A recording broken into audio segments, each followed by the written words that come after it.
up mga lods? So for today's video, no, mag-DIY chainsaw tayo dito sa ating Click125 using Motul scooter 40 10W40. Yan. So start tayo. So first, tanggalin muna natin yung drain plug, no? Okay.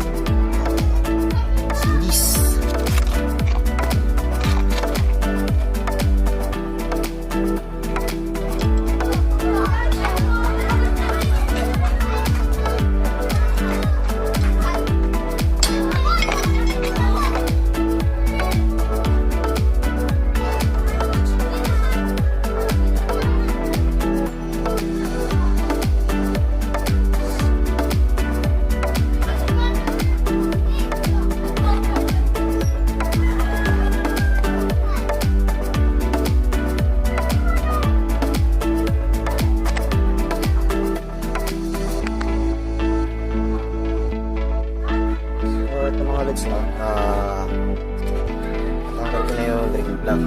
So lilinisin na lang natin siya.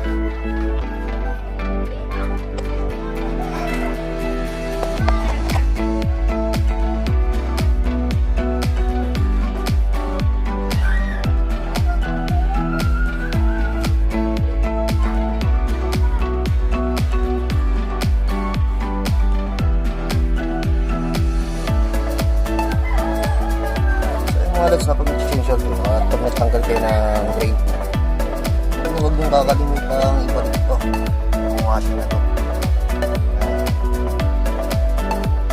Dahil pagka ito nawala, yan, magkukos ng yan, makakaroon ng tagas sa may makina, sa may pinagkasalat, yung sa may didrain na natin ng langis. So linisin lang natin ito, mamaya babay natin siya. Inaantay lang natin maubos yung langis ng makina. Yung langis na mga lods. So yun, pagkawa kayo mamaya, drain ko na siya totally. Okay. So ito ulit yung gamit natin, Motul. Alright, kita-kits tayo mamaya. So ito na ulit mga lods, no? Ayan, fully drain na siya, wala na tumutulo. So ayun, lilinis na ako rito dahil natapon yung langis eh. So balik ako rito ha. Gago! Okay. So eto na mga lods, nagbabalik na tayo, no? Ito na yung nakuha natin langis natin sa makina ng Click125 natin.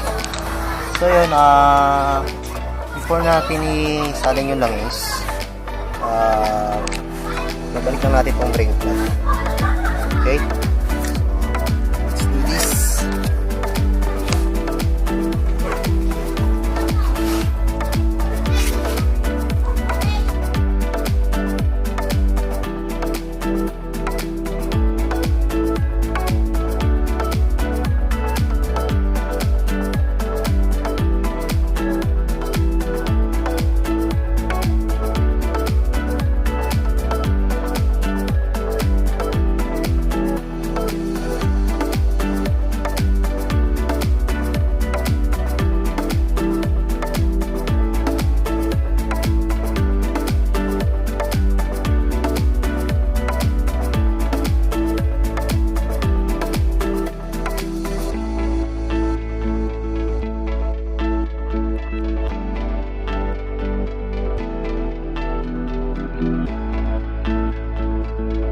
So ito, lalagay na natin yung langis mga lods.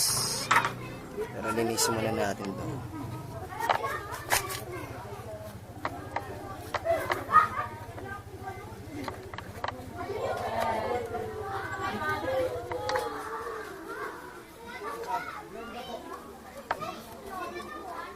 So yan, ito linisin na natin ito ng konti.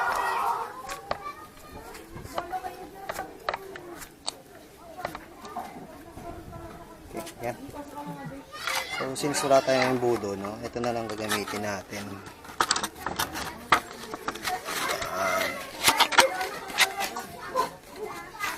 Yun na yan. So wala.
ating chainsaw.